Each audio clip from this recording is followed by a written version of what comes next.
We are being recorded. Wonderful. So welcome everybody to the DegrowUS Virtual General Assembly. So my name is Bar, and I will be helping to facilitate this welcome process for our really exciting event, our Virtual General Assembly. You can see on our welcome slide here our agenda. We will be having this little gathering, welcoming touch point, and then we'll have two amazing speakers. We'll have Susan Paulson and Jamie Tyberg giving us a little bit of an introduction to degrowth, as well as a little bit more situational sense of degrowth and organizing in the US. We'll have an introduction to DegrowUS as a organizational collective umbrella, and then we'll have some breakout rooms where we'll have more specific engagement with some topics and hopefully some really fruitful discussion with you all.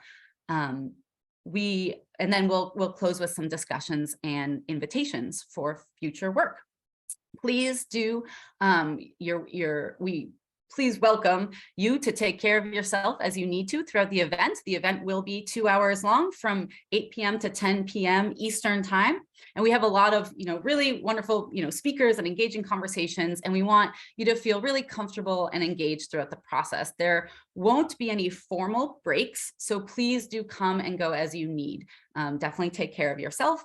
We strongly encourage you to return and be able to fully participate in the breakout rooms. We're anticipating those to start at around 7:45 p.m. Eastern time. So apologies, that's, yeah, no, sorry, 8:45. I'm like, what time zone are we in? So 8:45 Eastern time. So that's in about 45 minutes. But we really, hope that you stay with us the whole time. Just a little bit of intentional collective space setting. Please do mute yourselves, you're speaking, and do know that throughout our event, we'll be collecting questions and comments throughout the event, and then posing those back. So after each of our speakers, we will have time for a few sort of summary questions back to the speakers. And to help us with that, we actually have our very own chat snail who's going to be collecting these questions. And if you want to explain the process, that would be wonderful. Sure. Hello, I am the chat snail, assisting you here in communicating your questions to our wonderful speakers today. So the way this works is show your engagement with the information you're receiving by putting your thoughts and questions into the chat. I will be sliming my way around that chat and bringing all the questions together and then posing them to our speakers who will be able to answer them. We're doing it this way mostly just because not all of you have 10 hours to talk about degrowth. We only have 2. So we'll keep the conversation going, but for here, stick them in the chat and I will communicate them. Thank you. Okay, thank you, Chat Snail, and thank you, everybody, once again. So to continue on, just to situate ourselves, so this event, this Virtual General Assembly is put on by DegrowUS. We are going to hear a much more in-depth communication of who DegrowUS is as an organization and sort of our history and what things we've done and organized around. But for now, I just want to invite you to think about, mushrooms and mycelia and ways that an organization can be both connective and a little nebulous and maybe encompassing a lot of really exciting seeds and activities and work that we all do together as DegrowUS. For example, putting on virtual general assemblies like this one. And of course, there were many people who were involved in putting this together. Here's just a snapshot of some of the sort of main virtual assembly organizers. We come from a lot of different places within the US and abroad. There's a lot of exciting interests and ways that we all sort of connect in terms of our academics or our organizing or our just general interests or what we like doing. But just to give you a little snapshot of all the faces of the people that are participating in this virtual assembly today and really worked really hard to make this happen. And most importantly, if you see their names in the chat and, if you wind up in breakout rooms with them, please, feel free to give them a wave, say hi if you have any questions throughout the virtual assembly. These are great people to chat in the background if you need. And along those lines, with that, in terms of setting our intentional community space. So this is a virtual space, the virtual General Assembly. And with that, there is a little bit of intentional community setting that we'd like to do. It's an invitation for you all to share your name, your pronouns, your general locations in the chat. Right now, if you'd like, you can switch up your name if you want to reflect these things in your name as well. That way we can all sort of start to get to know each other a little bit, even just in the chat and in the breakout rooms. This is, an invitation, no strong need, but just to continue to participate in this community space. And along with that, oh, yes. So that's the invitation to share your name, pronouns, general location, if you'd like. And along with that, if there are any difficulties in engaging in the space, either if you're having technical difficulties or any sort of strange things you're hearing in the chat or seeing, behind the scenes, and you would like to let us know, please do. And in particular, we have our wonderful Zoom snail, Breck, and other facilitators. But Breck, if you want to just pop on and give a wave so everybody can see the mastermind behind this Zoom virtual assembly. Yeah, hi everybody. Hopefully I'm popping up for you since I'm talking, but yes, please reach out to me. It's Breck in the chat, and I can assist you with anything you need. Thank you so much, Breck. Okay, and with that, we have our lovely snail to just remind ourselves that, this is a sharing space. We move a little slow, a little methodical, but we're all in this collectively together, and we're really excited to be sharing this virtual assembly with all of you. And remember to put your any sort of questions or comments in the chat. Feel free to use that as a discussion space. Our chat snail will gather some of those key pieces and reflect that back to the speakers, and we'll have time for discussion at the end as well.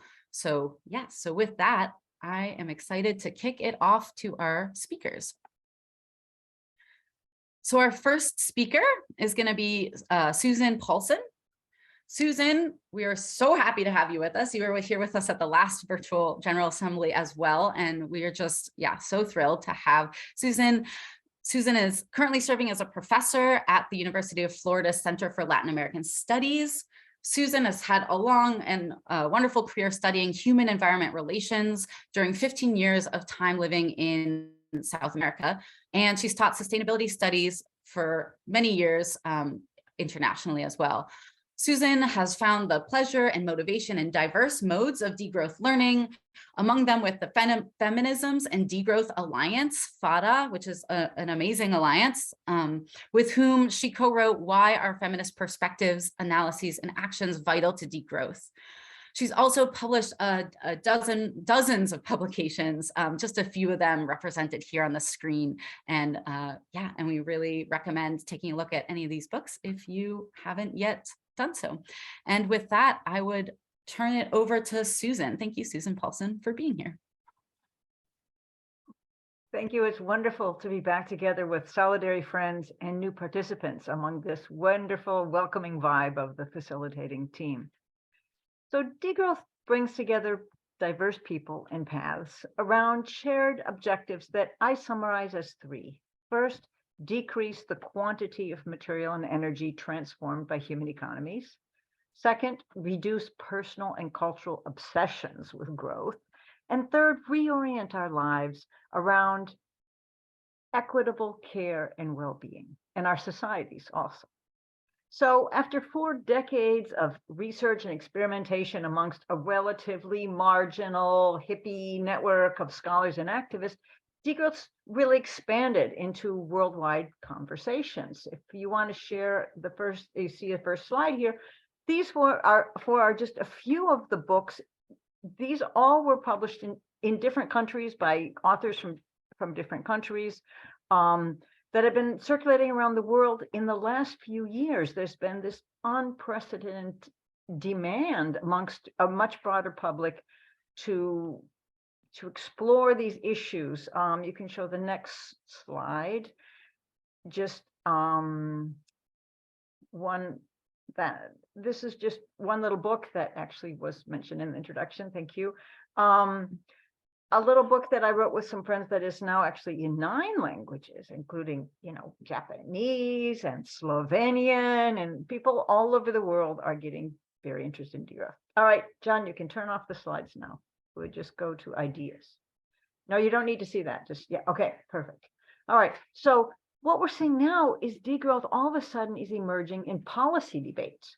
Recent IPCC reports, it comes up several times, and there's, for example, 6 national and numerous regional governments have formed the Wellbeing Economy Governments Partnership. And last week, Brussels hosted the 2nd EU Post-Growth Conference, which was hosted by 20 members of European Parliament with a wide range of partner organizations. Maybe some of you participated. Fear incited by these moves is evident in many places. One, for example, in The Economist, responded to this conference with an aggressively insulting piece titled, "Meet the lefty Europeans who want to deliberately shrink the economy." That missive sort of repeats the same hyperbolic misinformation we've been seeing for years. For example, in that Wired article, "Why degrowth is the worst idea on the planet." And the Medium one, "Degrowth won't take us anywhere but back to the past." So, smart friends in degrowth, I'd like to hear from you today, and let us discuss with each other, why attack gentle people trying to support social and ecological well-being? And I'm actually going to complicate that question by asking, what does fear and anger against degrowth have to do with fear and anger against children who identify as trans and non-binary, against women trying to control their own fertility, against non-whites pointing to systemic racism? We've been thinking about these questions at the University of Florida, supposedly ranked the 5th best public university in the United States, where we're no longer allowed as scientists, doctors, teachers to support these things according to a new wave of legislation, right? So how do all of these attacks fit together? Think about this. The woman who refuses to dedicate her life to reproducing workers, the person who lives as non-binary or trans, the same-sex couple, all break with a mode of gendered reproduction that was disseminated and institutionalized to support colonial capitalist expansion. Now, John, you can share the image of that great model. I think many of you grew up. I would ask to raise your hands if I could see you. You want to put up The Simpsons, John? Learning about families from these shows, the Flintstones from the prehistoric days, the contemporary Simpsons, and the supersonic futures of the Jetsons. What we were learning at 2 and 3 years old is that everywhere in all history, humans live in one way: heterosexual, uni-family households where the man goes off to sell his labor and the women reproduces the family, etc. Right? And I think that model, it's so internalized in our life that we've come to look at it as natural. And I'd like to see more active synergy amongst degrowth theory, critical theories of race, gender, and sexuality, who will complicate some of those traditions of seeing, for example, whiteness, economic growth, heteronormative masculinity or femininity, the nuclear family, as natural and universal. How can we reveal that these systems were actually all constructed quite recently in history? They change and they can be changed. That would be so liberated, right? And I think that fear of changing, all of those things together, is at the heart of a main degrowth paradox.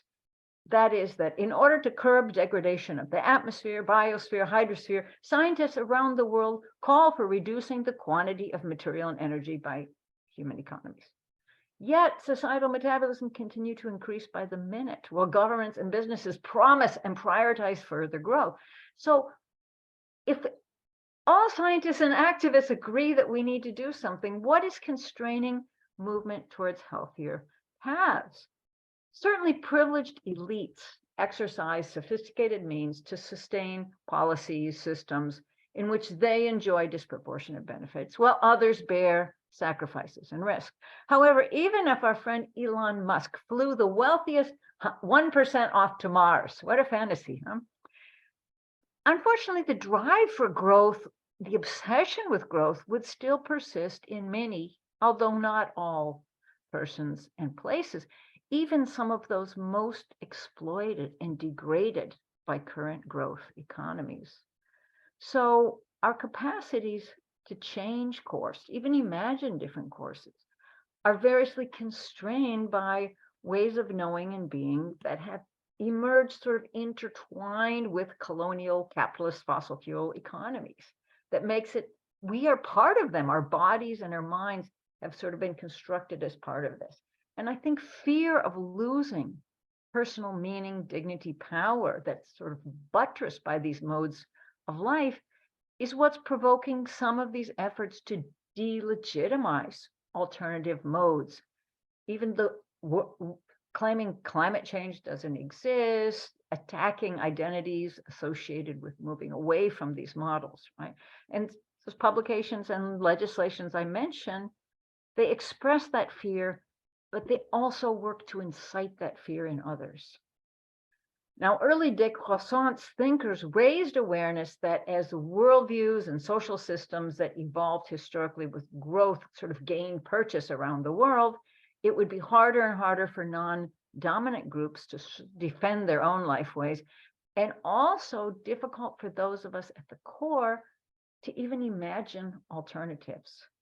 Current US dynamics draw attention to ways in which that trapped in growthism is also connected to being trapped in certain racial, gender, and sexual systems, and how they're so viscerally tied together in our bodies and our sense of who we are and how we relate with others in the world.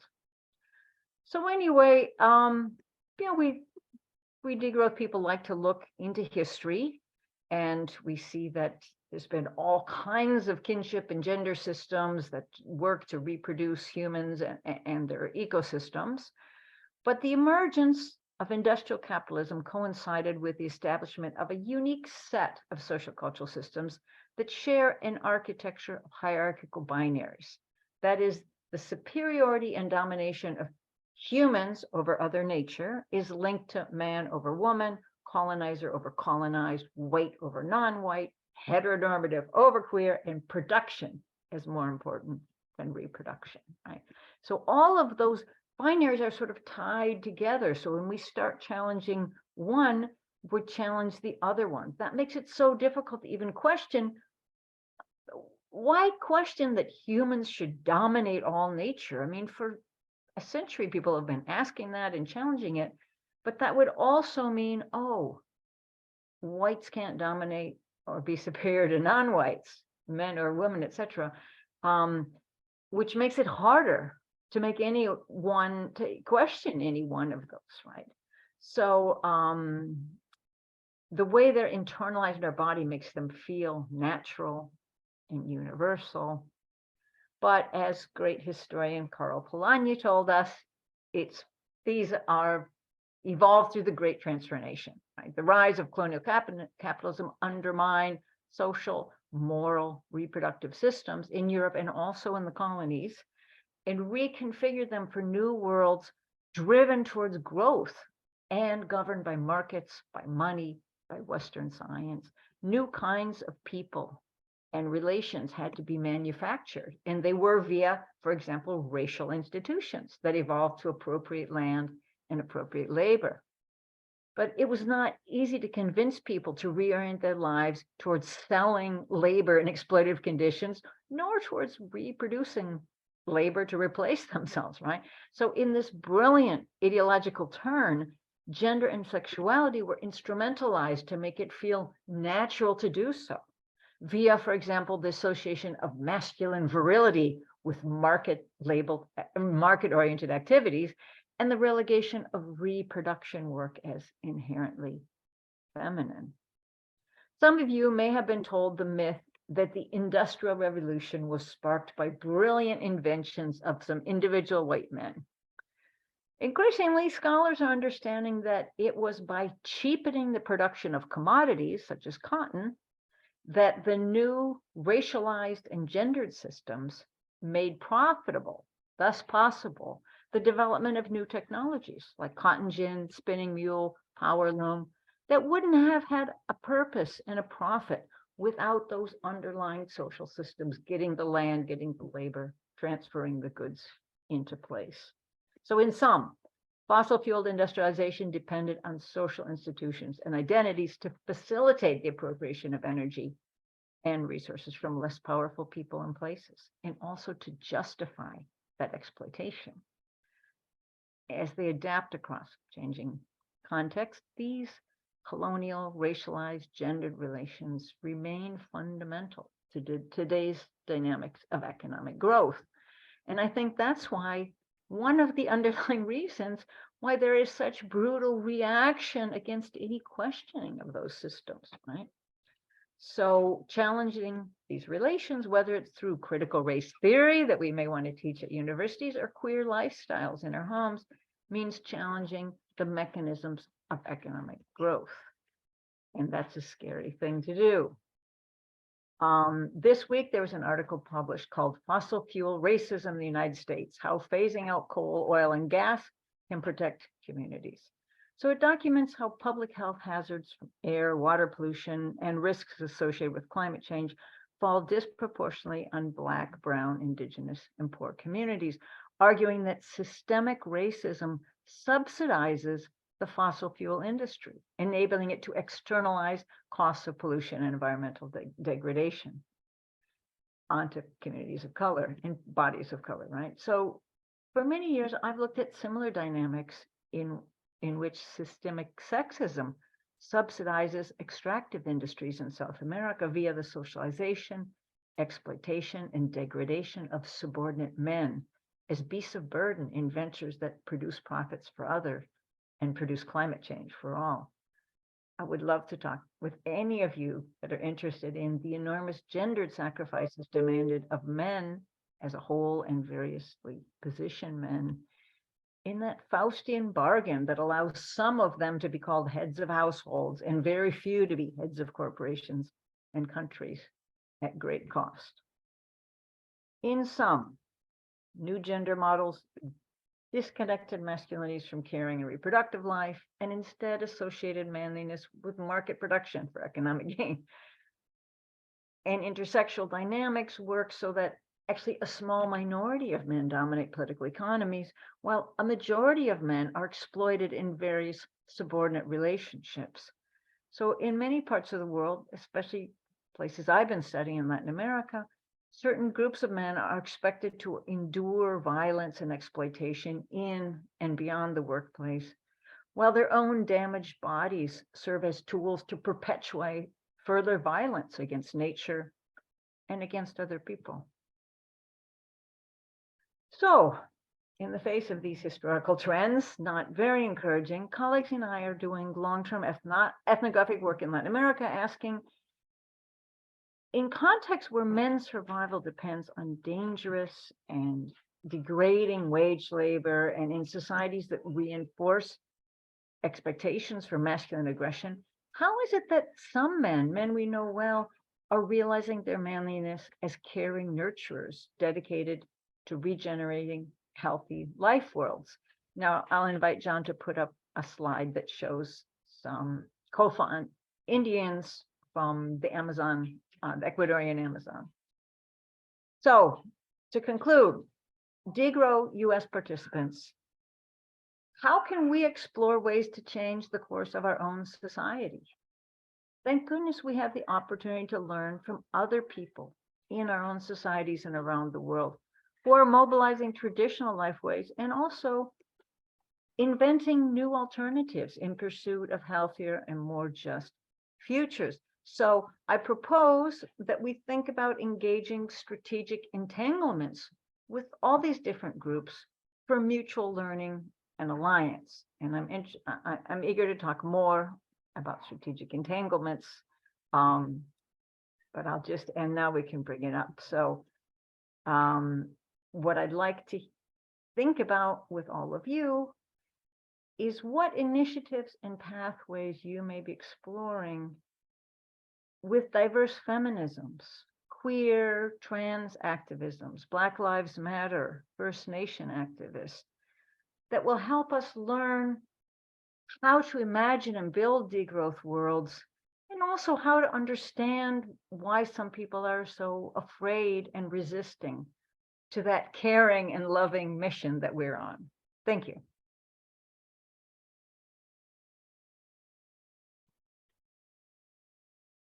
Okay, chat snail here for you, Susan. That was enthralling.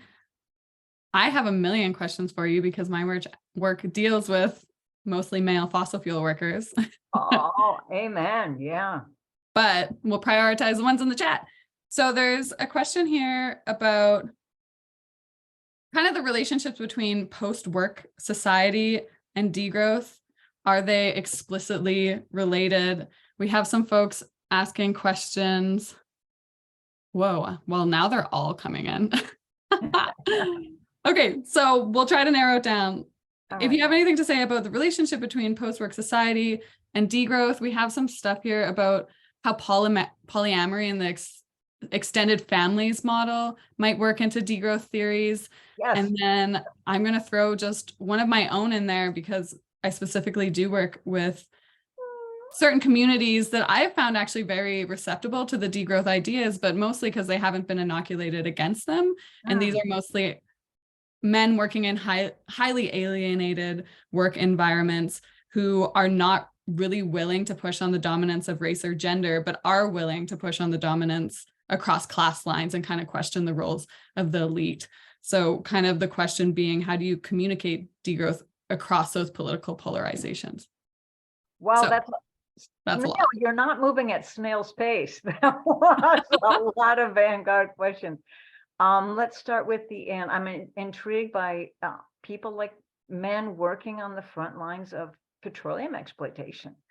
It's a painful, dangerous, lonely job. It's a really harsh. Some do earn good money, right? And so in many ways that sort of crystallizes that Faustian bargain of what are you willing to give up in order for cash?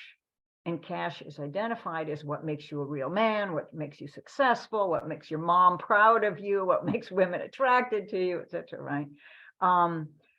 So I think part of the work with people like that, like you say, class identification is important, is rendering explicit the dangers and the vulnerabilities.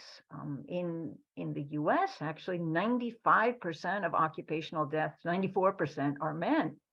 So it's extremely harsh gendered violence against men, right? Not to mention, right, almost 90% of the homicides, military death, et cetera. So anyway, so I'm starting with where you end there. Polyamory, I'd love to think about that. There's so many different ways that people have organized to produce and reproduce worlds. Humans, provisioning food, learning, teaching. And I think polyamory opens the door for new types of experimentation that have been closed out by this Flintstones, Jetsons model, right? But there also is so much institutional control that makes it difficult. For example, in the US, we can't get health insurance unless we work 40 hours a week. And the other way is to marry in monogamous sexual slavery to somebody who gets health insurance through their work, and then you can access it. And since we don't have childcare provisions, I mean, parental leave on the federal level, a person alone can very difficultly have a baby. So you have to sort of move. I mean, it's almost the only option is to move into one of these systems where you do this monogamy and get your healthcare rights. So those are things where people who are experimenting with new ways of loving each other, of making homes, of raising children, are really pushing against these institutional boundaries that, in addition to the Flintstones and Jetsons, have tried to beat us into line to stay in that one model of productivism and work. And the idea, I'll go back to your first question about a post-work society. I mean, that's a complicated question because the word work for us means so many different things. You know, work, we do intellectual work, we do care work, all kinds of uncommoditized expressions of life that we also call work. So maybe we can think about building worlds where less of that is commoditized. And I'm not even sure what kind of vocabulary we can use for that, but some of us are experimenting with it. Thank you, Snail, for that excellent bunch of ideas. Yes, thank you. Thank you, Chat Snail. Thank you, Susan Paulson. Everybody is virtual round of applause. And yes, and please do feel free to keep the chat going with thoughts. If you still have questions for Susan, Chat Snail is still very happy to gather and then share with Susan and maybe, you know, connect more discussion later. And yeah, and I don't know, Susan, if you are able to stay with us through to the end, but, you know, we will have more time for discussion, hopefully at the end as well. So yeah, thank you so much. And with that, I do want to turn to our next speaker, Jamie Tyberg. And I'm going to share my screen. Here we go. Is everybody able to see my screen? Sorry, I just shifted things around. Great. Wonderful. Okay, so Jamie Tyberg also has spoken with us, you know, as within DegrowUS for various events with DegrowUS, and we really, really appreciate Jamie, you being with us again today. Really excited to looking forward to hearing your talk as well. Jamie Tyberg is an organizer, writer, and fundraiser based in occupied Canarsie lands. In 2021, she co-founded DegrowNYC to develop degrowth-oriented organizers and projects locally. We actually just saw Demystifying Degrowth at the Great Transitions Conference recently, Jamie, and we were like, oh, Jamie Tyberg's Demystifying Degrowth. So Jamie's been doing a lot of really amazing sort of organizing and sharing around degrowth for a long time. So really excited to hear from Jamie. So welcome, Jamie. Good evening, everyone. Thank you so much, Susan, and for DegrowUS for having me. Tonight, I'm going to get into my organizing experience and some of the organizing experiences in particular that led to the creation of DegrowNYC and our analysis of what degrowth means and looks like today. So I started organizing in environmental and climate issues first in 2015. The very first campaign that I was involved with was Divest New York, which was a statewide coalition that won fossil fuel divestment by $430 billion in the New York State and city pension funds. And then I also helped pass the Climate Leadership and Community Protection Act, which is still among the nation's most aggressive climate and clean energy laws. We also organized around the Wells Fargo scandal when they were exposed for their creation of millions of fraudulent savings and checking accounts. And we were able to successfully remove Wells Fargo from the list of banks that the city did business with. And then I also helped with passing Local Law 97, which is a bill that targets the #1 source of air pollution in New York City, which is buildings. Heating and cooling all of the commercial and residential buildings in New York account for 70% of the city's pollution. And in all of these examples, we had a victory, the coalition or the campaign team that was working on it, and we were successful in passing legislation, and each time supposedly history was made. But what I came to realize at the end of each victory was that there was actually no alternative, for example, for the divested funds to go to, right, besides banks like Wells Fargo, because where would it go? And then the mandates and the legislations that we passed were not yet being implemented or pushed back or at the risk of being undone by, maybe like an opposing elected official that gets elected, or it just wasn't even being adhered to. So the industry would just continue business as usual and pay the fines or whatever. All of them still being victories had really, really huge limits to the existing fundamental systems and structures that needed to be changed. And then on top of that, something that I really witnessed was that organizers and people that were getting involved individually weren't being changed by the work. And by that, I mean, we weren't really becoming more human or expanding our capacity to be compassionate, to be able to communicate and engage scientifically in conflict as a means to grow and evolve as human beings. The organizing spaces weren't structurally set up for that sort of self-reflection and correction of behavior and accountability. I mean, so much of the same traits produced by capitalism were in fact reinforced, were at times celebrated, and ultimately remained unchanged.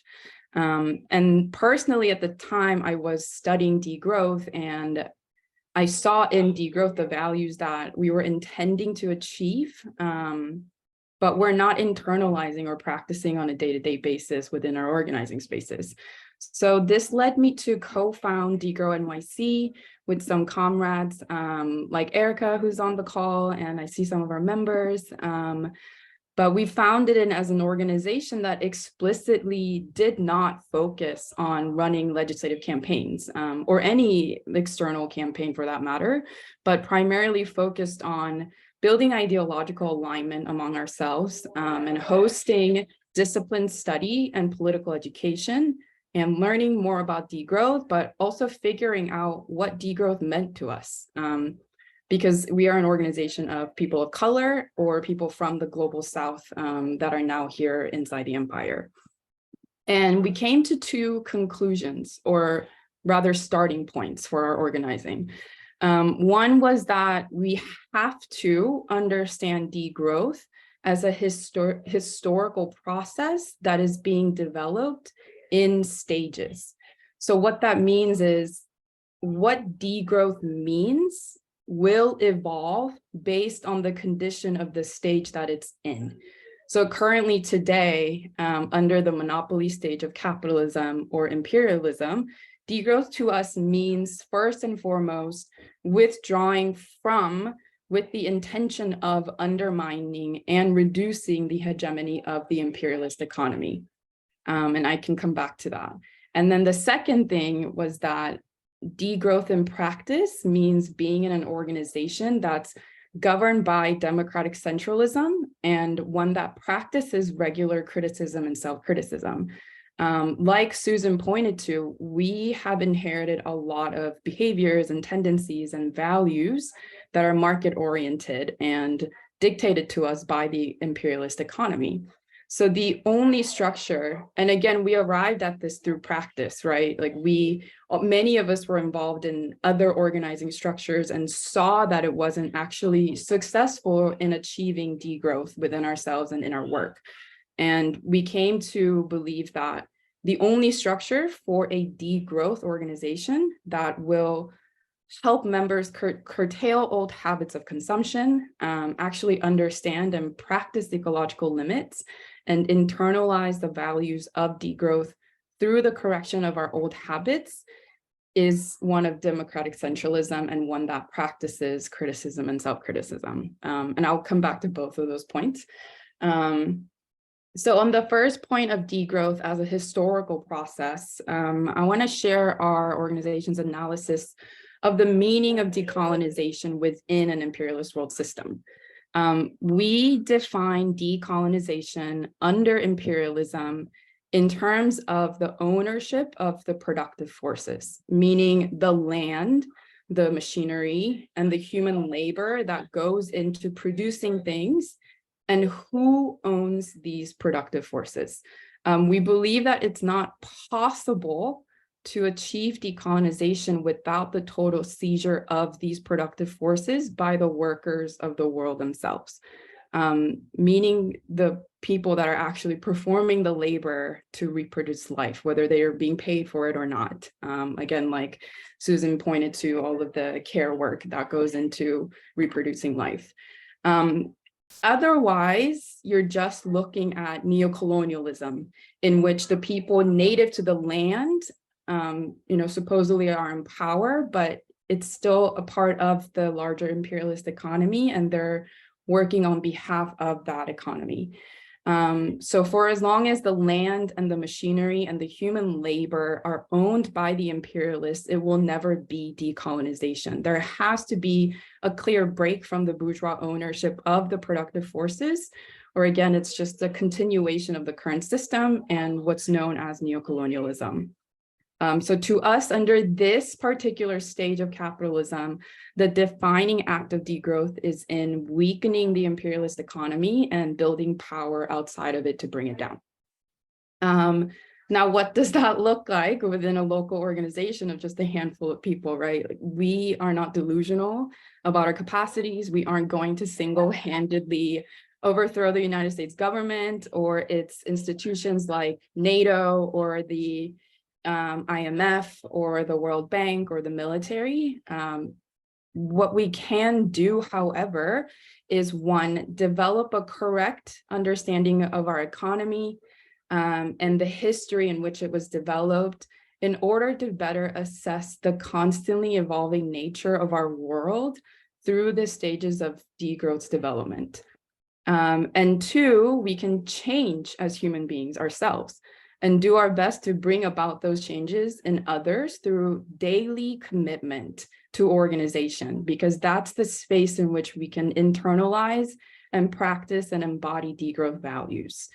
And this way, more of us are understanding what it means to govern ourselves and to actually administer our society by ourselves without a handful of oppressors. And this is where democratic centralism and criticism, self-criticism comes in. I'm going to call it CSC for short and DemCent for short. To quickly define it, DemCent is the balancing of democracy and centralism. It's never going to be like strictly half and half, but always changing based on the conditions of the organization, which is also constantly changing and evolving in all of the decision-making and the implementation of the organization's work, as well as our conduct as members. So for example, if we're implementing a policy for the organization, democracy is where all members participate in a discussion to draft the policy and align on the goal and the outcome of the policy. We all get a say in designing it, and there will be disagreements, and people will learn from those disagreements, and the best possible policy that serves everybody will come out of those disagreements. But once the decision has been made, this is where centralism comes in. You as an individual must abide by the policy, because one, you had a say in drafting it, and whatever disagreements you might have had were openly discussed and resolved before the organization considered the policy to be completely drafted. And now you have to be disciplined and abide by that policy, because you realize now that this is what is best for the good of the whole. The beauty of DemCent is that there's always a minority, and a minority can and should exist because we're all different. But what matters is that each and every single one of us are committing to adjusting our behavior to the need of the greater good. And that's really what makes us more human. But say people are having a hard time changing, because we do and we will. Our attitudes and behaviors, again, have been ingrained in us for centuries or even longer. And this is where the regular practice of CSC comes in. Now, CSC isn't a time where all grievances are aired and people are attacked for everything they might be doing wrong. This is a space. And when I say space, I mean like we take about 15 to 20 minutes at every single meeting doing CSE. And not everyone is going to say something each week, but we try to, at least name like anything that could be evaluated or improved.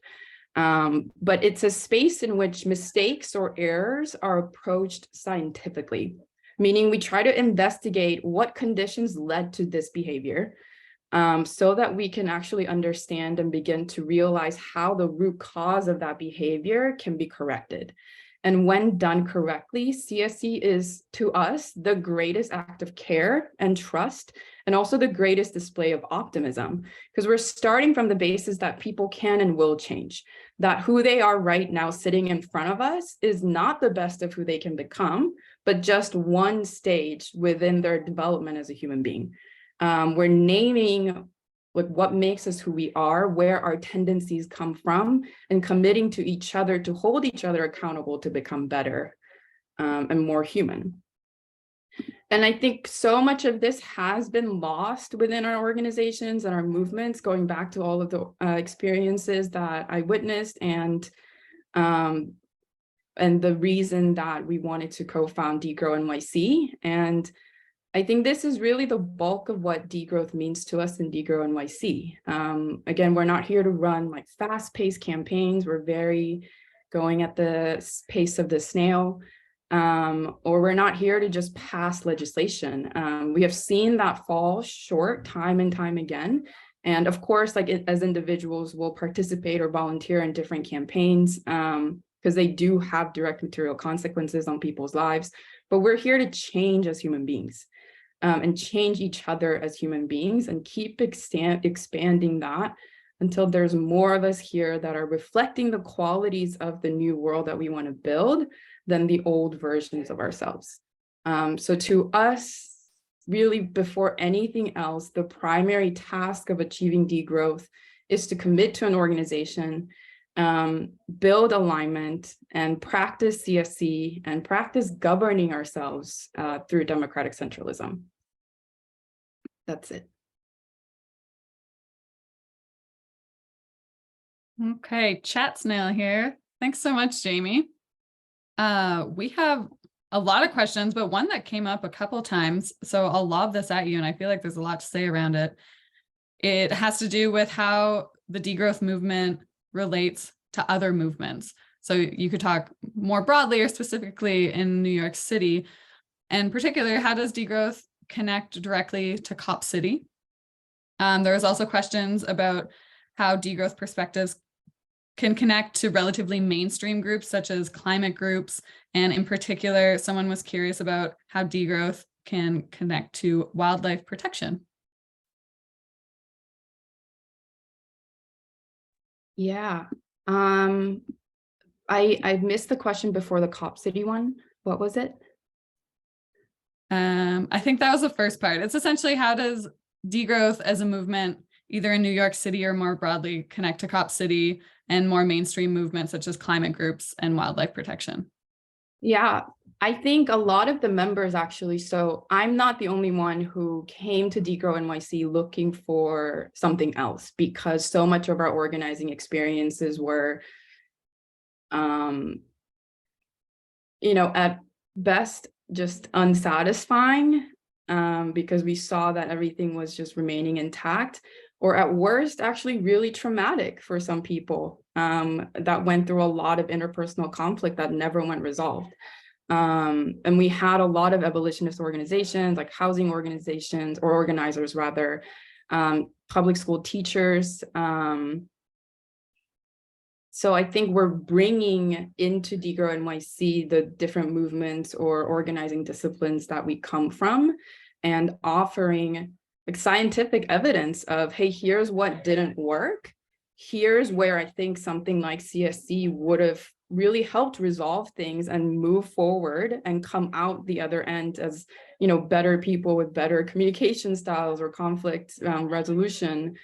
And so one of the things that we want to do or have discussed doing as an organization because again, we're not focused on running or passing like legislative campaigns, is, you know, hosting workshops around how to do CSC with other organizers. I think if like other organizing spaces that already exist can adopt those sort of practices within their organizations, that's really like how we see degrowth values like proliferating within existing worlds, right? We're not like saying everything that exists is bad and you all have to change and stop what you're doing. It's that within your campaign spaces and within your organizing spaces, this sort of cultural degrowth in which we are, again, embodying and internalizing more human capacities is going to get us farther than just reproducing the sort of same like mindset and behaviors that don't actually go checked. And then to Cop City, yeah, I think, again, like the importance is on building organization where you are locally, right? Because Cop City as a name in Atlanta is a particular site of struggle, but there's Cop Cities in all of our backyards because this is the United States. This is a police state. In New York, there is absolutely Cop City. In any of the big metropolis or even, you know, smaller towns that like the only source of employment is prisons or police or military, that's where the sort of like behaviors and the tendencies that Susan pointed to is like really strong and really needs correction. And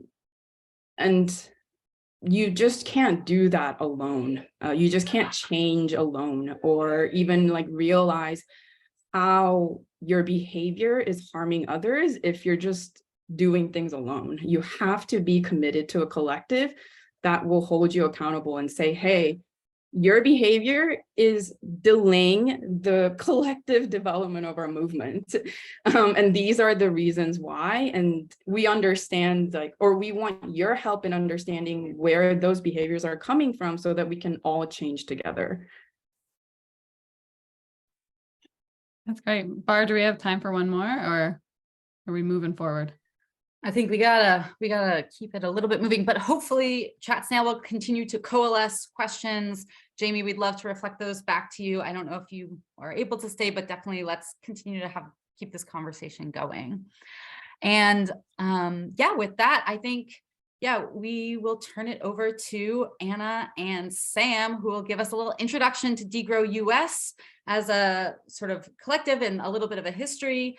And then we'll shift into breakout rooms where we can discuss these things in more deep detail together right after Anna and Sam. So please take it away. Thank you, Bar. We're going to try and make this very, very short because we're definitely running over time, which is obviously what always happens on slideshow because Zoom calls like this. But hi, my name is Anna.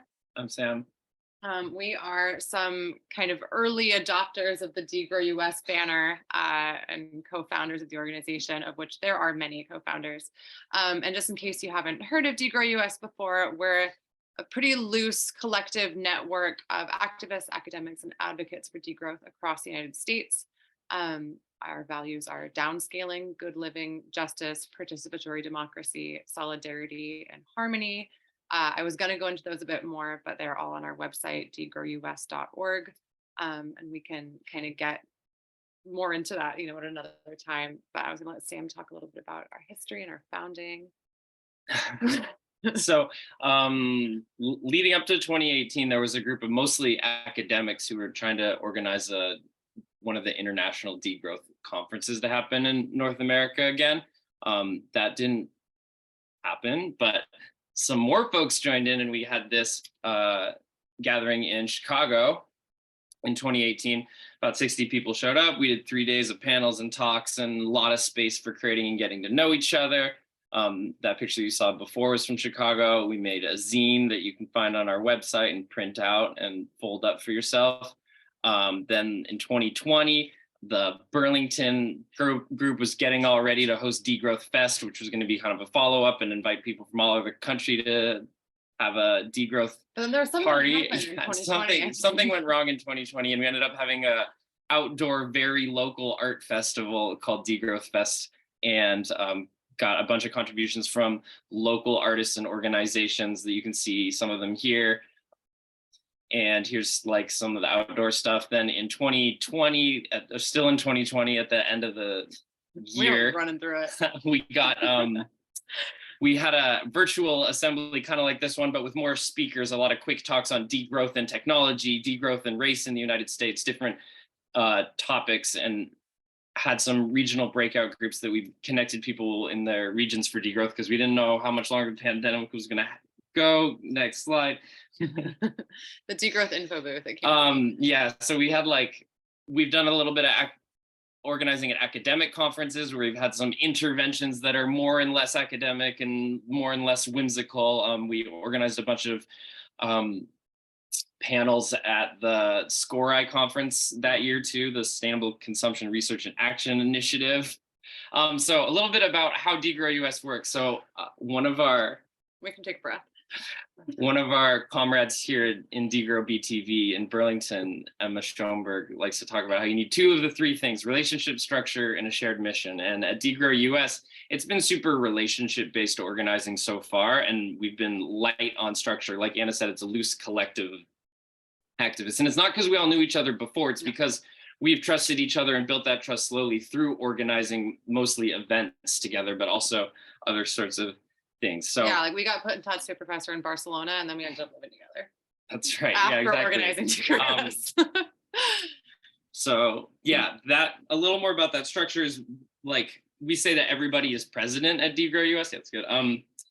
And that's both so we can write it on our resumes and CVs, but also to kind of say that everyone has the autonomy to do what they want with DegrowUS. And we use the advice process where we ask someone who we think might have a different perspective or even disagree with us for advice as we're making small operational decisions. But then whoever's doing the project has the autonomy within DegrowUS to go forward with it.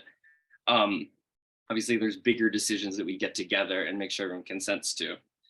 And so we're just one part of a web of degrowth things going on in the US, some of which are more and less affiliated with DegrowUS, but you saw in the chat about Degrowth California getting started. I've talked a little about Degrow BTV. Jamie talked about Degrow NYC. There's a Post-Growth Institute and all these more organizations. Yeah, go for it, Anna. Yeah, we're trying to make up for time, but where we're at now essentially is that DegrowUS existed started as this loose organization with the intention to kind of keep momentum going and do a lot of events and gatherings and start working groups and all of those sorts of things. And then obviously COVID happened and everything kind of got thrown for a loop. So this event is sort of our post-COVID relaunched welcome space, which is not necessarily trying to get people to join DegrowUS if that's not what's good for you, but to relaunch DegrowUS as a voice for the degrowth movement in the United States. And we're in a space now of wanting to kind of really open up the doors and saying we are kind of reforming DegrowUS, co-creating what this movement looks like, co-creating how it relates to the broader degrowth movement and other movements for justice, ecology, just transition in this space. Decolonization is a big one. And we're really kind of at this cusp where we're beginning again with the kind of invitation to everybody here to say we are looking to all of you who want to be involved to come join with us and figure out what it is we're doing from here, how this organization is structured, because as I mentioned, we've been kind of a small and loose enough collection of people who've built that trust over years that we have been able to have a lot of things be pretty informal and very autonomous and relationship based. But as this movement spreads and deepens, that will not likely be able to remain simply due to just scale and logistics, because degrowth is growing, ironically enough. So we're in this really interesting space here that we're hoping this call can help bring kind of new ideas in and new energy in, both to DegrowUS and to the degrowth movement in general. And we're really excited to have all of you here. Now let's break out. I'm going to stop sharing my screen so Barb can start sharing again. Mute myself because I'm actually, Anna, if you want to keep that up, I think that's great, because I think Breck will. Go ahead. Great. Let's there. Okay, so now it's time to move into some breakout rooms based on the attendee votes. These are the 5 that we chose. Each of them has a moderator, and you're going to be able to choose between partnership building with allied movements and organizations, degrowth and policy, organizing locally for degrowth, making and spreading degrowth media and writings, and degrowth in academia. Those were our top vote getters, and we're really excited to have y'all break out into.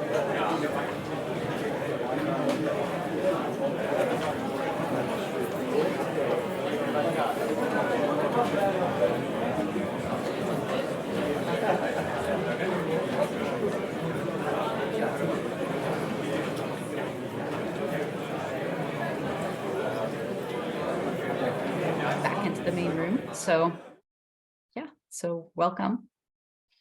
It looks like we're all back now. Wonderful. So yeah, so great. So hopefully everybody was able to make some new connections, have some sort of interesting discussions, maybe have some seeds of ideas related to each of our breakout rooms. Yeah, hopefully the discussions were fruitful. Maybe you made a new friend or many new friends. So yeah, looking forward to hearing about those connections.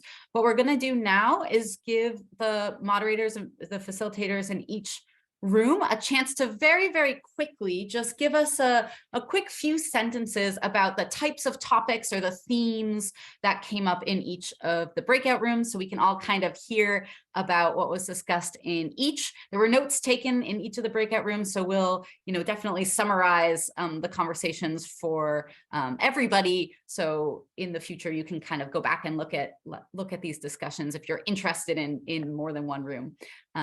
So yeah, so maybe we'll start with organizing locally for degrowth. Do you want to give us a quick overview?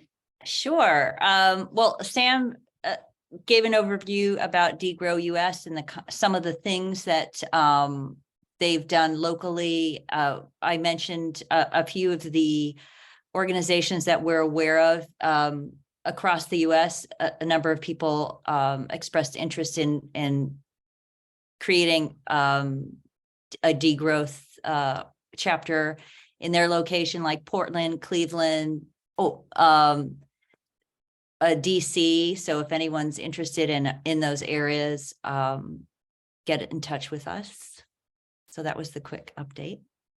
Yeah, wonderful. Thanks, Stella. Also, I was going to say, if there's other ideas that you're having right now or questions that you really want to address, do feel free to type them in the chat. We'll give Chat Snail maybe one or two more chances to open it up for broader questions and discussions if you have any. That's just seeds of an idea as you're listening to these summaries. So how about degrowth and policy? Wow. Well, we didn't really take any notes, but we started off talking about non-reformist reforms. So asking our question when we look at a policy, does this bring us closer to a future we want or push us further away? And we kind of frame that around, what do we want, a 3-day work week or overtime pay? As good degrowthers, most of us agreed that we want a 3-day work week. At the end, we got into an interesting conversation about debt forgiveness and kind of talking about degrowth policy and trade and what that might look like. We talked a lot about policies to reduce consumption, both on the demand and supply side. And the conversation honestly continues, because when you start talking about policy, you can tweak a lot of things around. But thanks for that discussion, everybody. Yeah, great. And degrowth academia?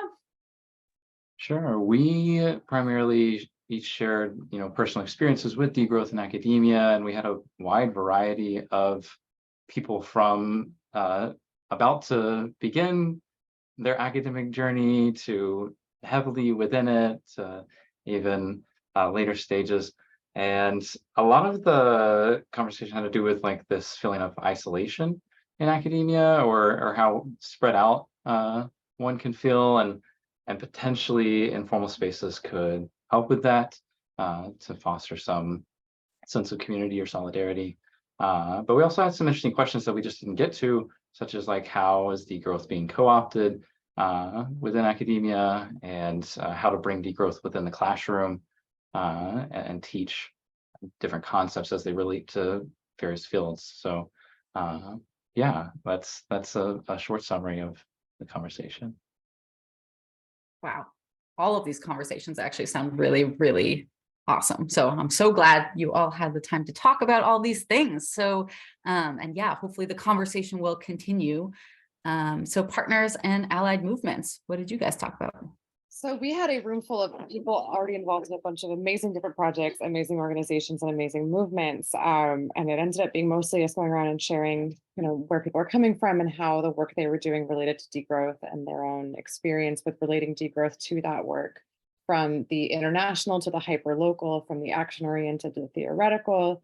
And we haven't come away with any answers of what does partnership building look like around degrowth, but I think that is because it is so multifaceted, and that degrowth is kind of this framework through which to look at any number of activities and can tie a lot of movements and ideas that otherwise seem so disparate and disconnected together into a shared vision and a shared goal for a pluriversal utopia. Yeah, wonderful. And how about spreading degrowth media and writings?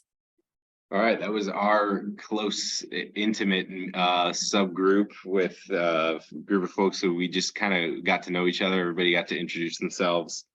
And I have got links coming out of this meeting.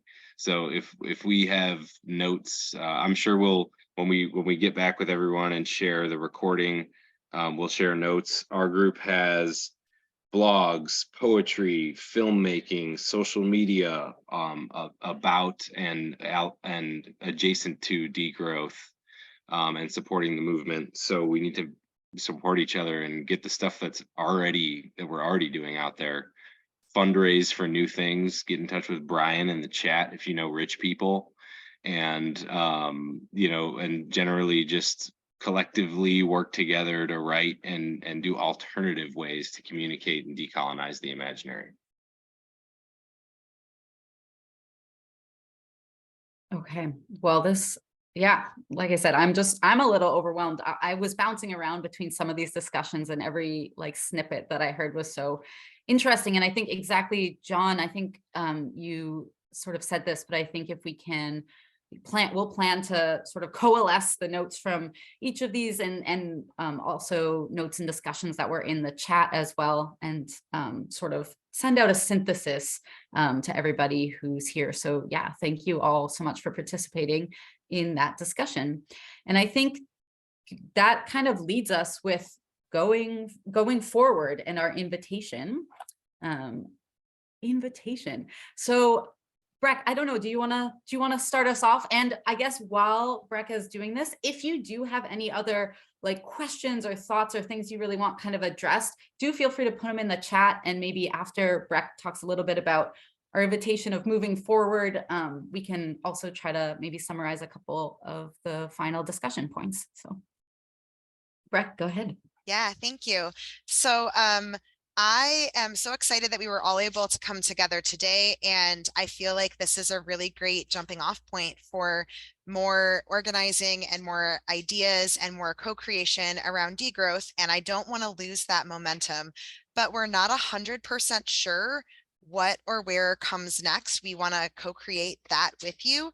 And so I am going to drop a link in the chat. It is another Google form. I know you already did one, but we're asking you to do another with just a little bit more information about what you might be interested in working on with DegrowUS, with DegrowUS on, including maybe having some exploratory sessions that are a little bit smaller, where we can dig a little deeper into some topics virtually, doing some organizing for DegrowUS, helping us to have more spaces like this, or more different spaces, whatever those look like, and maybe also doing an in-person gathering like we did in Chicago in 2018. I'm really excited about the idea of being able to meet in person. I'm in Chicago and wasn't able to attend in 2018. I was out of town for that weekend. So I want to hear what you're excited about. We all want to hear what you're excited about. And if you fill out that form, we'll know you're in. This is your invitation to join us. And I think that's all I have on that. Yeah, thanks, Breck. So I did give the warning to all the co-facilitators and organizers, if you guys have any other things you want to add in terms of invitation. Otherwise, we have a little bit of time. We can open it up for discussion. So maybe quick few moments for other organizers who want to say any invitations for moving forward with DegrowUS. How do we So- access the form? How do we fill out the form? Breck. Oh, we probably posted it in the chat, which is maybe getting filled up with all I sorts did of post it other in the chat. I'll wonderful pop it. I'll things. pop it in again. And It's you- not a form, it's not a Google Doc. We just put our name and email and interest. it is a Google form. So, but it should show your, well, I guess if you click on it and it's not working, let me know, but I think I've got all of the permissions correct. But let me know if you can't see it. There's a question in the chat in that, are we able to share the chat with participants later on? Yes. So what Breck and I were discussing is that what we'll do is we'll copy the chat, grab all the like discussion questions and the links and the like resources that people shared and coalesce that out. So we won't just paste everything, but yes, we will do that. Wonderful. Great. Stella, I did see you some- have your hand up? I did. I was just going to write my email in the chat. If anyone's in the New Hampshire area, I'm actually throwing my first global degrowth potluck on June 3rd. I'm in the Portsmouth area, so I know someone's from Boston, so it's not that far. But you're welcome to join us, and we're going to paint a snail on my barn, and among a few other things, maybe snail tattoos, not sure, but love to see you. I'm gonna be there. June the 3rd, that Saturday, 2 Saturdays from now. Wow, it's Global Degrowth Day, and so great day to get together with folks in your area for a picnic or what have you.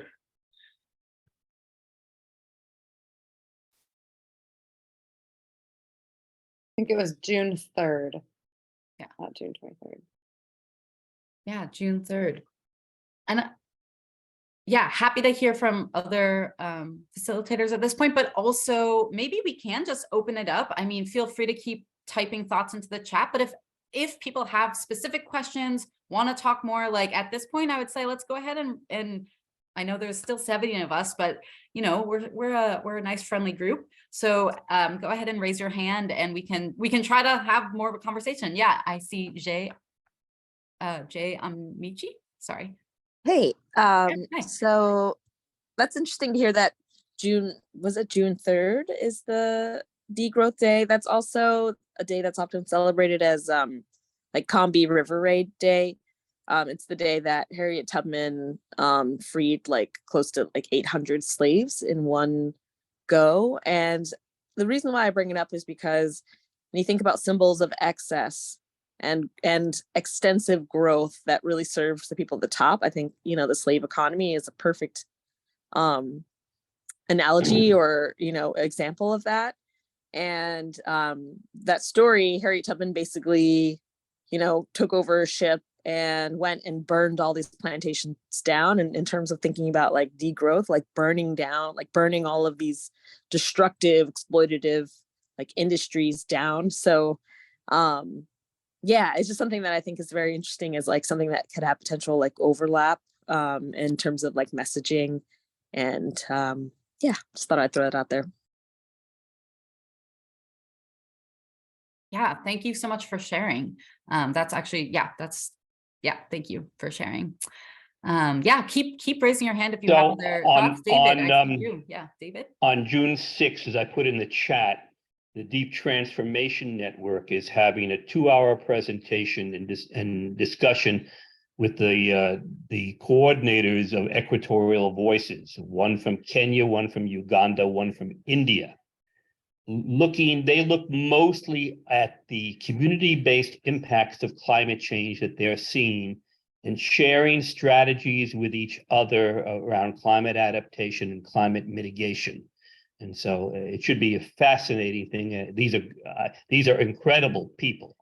I know them all personally, and it'll be June 6th, noon Eastern time, 9 a.m. Pacific time.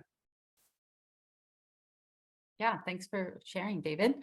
Barbara Maraca, hello. Hey, good to see you all. It's wonderful to be here. I said that in the group, but I want to announce that obviously I'm super excited, especially in the US. This is not obvious, but our university got approved a tenure track position in ecological economics in the environmental studies program. And in the early fall, and I am in the committee. Actually, I'm chairing that committee. And we will design the position. Of course, the language will be very bureaucratic as usual. These things need to be, but this is a place where people are very interested in radical thing, and we're extremely committed to diversity. And have needs also for work with activists and qualitative method, and all this kind of stuff that I'm going to tell you here, because I'm not sure how much of it will actually come into the announcement. But I really hope we will have, someone from, sympathetic, related to the big degrowth community. And if you know of people who are interested, look for an email that will come with an announcement in the early fall. I will share it with this community. Just keep in touch, and I hope we will be able to have someone fabulous here. I look forward to that. Thank you for sharing. Yeah, Melody. Just a funny little anecdote. I was typing in the chat and I tried to write degrowth and it kept auto-correcting to regrowth. So our systems are very much entrenched in trying to perpetuate growth, even in our little Zoom chat. There's more to say about maybe technology and degrowth. Maybe John, you want to offer a few words there? No. Yeah, good, funny point. Brian, yeah, I see your hand. Hey, thanks. This it just occurred to me to bring this up. I've been thinking about this and talking about it, and it's kind of a can of worms, but it's alive for me. And a question I'm holding as I mentally kind of wrap my mind around degrowth is just like, what is the role of money and what is the role of the marketplace? Because like trade, like we can't do everything ourselves. We need to have community and trade and yeah, so I'm curious if there's any resources around that, or like a vision of what that looks like. Yeah, because capitalism, everything, like the market is God, the market is everything, and being anti-capitalist is almost like sacrilege and like very like alienating to say, like, to be anti-capitalist, to exist outside of the market. Then I have zero value to people that only value the market. And except for communities like this, where people do value things outside of the market, but the market also has a place, and like the freedom that I have to be an entrepreneur, to like be self-employed is a beautiful thing. I don't have to have permission to be a journalist or a filmmaker. But anyway, so I'm curious if that resonates with anybody, if anybody has any feedback. I know it's a can of worms. I'm pretty sure Sam Bliss just defended his dissertation on this topic. Okay, all right, if he's around, but I think he's probably slowly moving from one room to another in the snail house. I'm here. I've had some connection issues. Oh man, I don't know anything about money.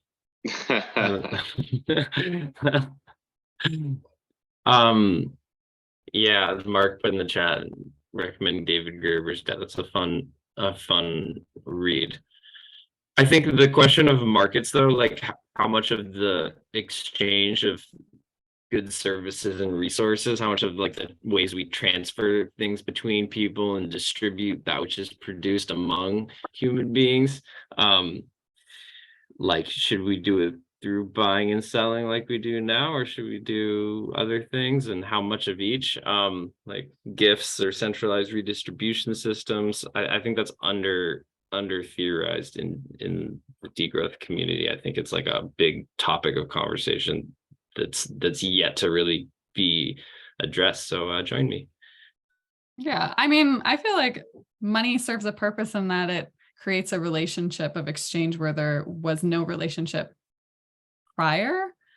And in that sense, I think it's like the dominance of money that's the issue, and the kind of the prioritization of that in our relationship forming. Whereas Sam, who studied, we're just like promoting Sam right now, maybe for that ecological economics position Barbara Morocco was talking about.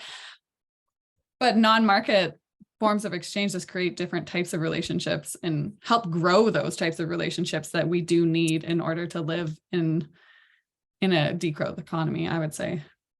Oh, and there's a bunch more references in the chat now.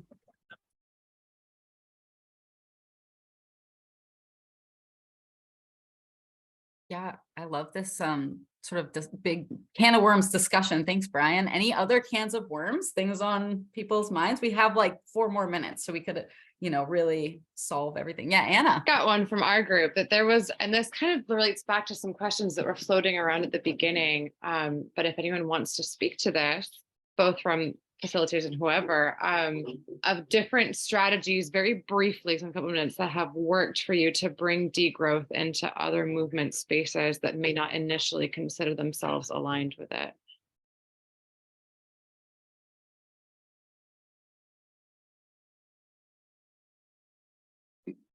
Just a really quick comment. I think a lot of people in my group shared this, like coming from mainstream sustainability, which you could think of as a movement space, but like one that's kind of a house of cards ready to be knocked over with a little bit of degrowth logic. So the book Less is More, I know amongst degrowthers, maybe this is kind of like the Walmart of degrowth writing, but Jason Hickel's Less is More is a really good intro and overview of degrowth. And doing a book club at the Purdue University Environmental Engineering Department on Less is More this year was super effective at getting people interested in the topic. So that's one recommendation. I want to hear other people's recommendations too, but I also want to plug, I think, John, I know, could you maybe give just a little bit of an expansion on some of the like book clubs, like coffee talks that you've done, just like maybe 3 more sentences, just because I think it's a really powerful way that you've actually really brought this into academia, but also beyond. So. Sure. Yeah, we have a few reps from Purdue's Degrowth Coffee Club, coffee hour group here. But yeah, I started a faculty position in environmental engineering this year. I already knew some of the PhD candidates that were there doing engineering meets consumption limits type work. So there was already a little bit of a seed, but it connects really well with sustainability curriculum, even mainstream sustainability curriculum. It's like the missing puzzle piece that everyone knows is there. So I think that if you're at a university setting, you will find, I can guarantee, it worked at Purdue in the middle of big ag university in the Midwest. I can guarantee that you can host a successful explicitly degrowth oriented conversation amongst sustainability folks at your university. Yeah, thanks, John. Anybody have any good examples for beyond academia? We have 1 more minute, so like a really cutting example.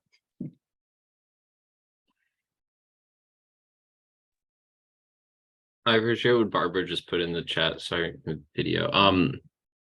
Like I think that with your degrowth group showing up to decolonial grassroots work, Black activism, feminist struggle, all whatever like else is going on, and just showing up for them, not centering your ideas of degrowth. Like we all know the people who go to other people's movements and center their own ideas is like a great place to start. And like and like there will be the opportunity to talk about degrowth later, you know.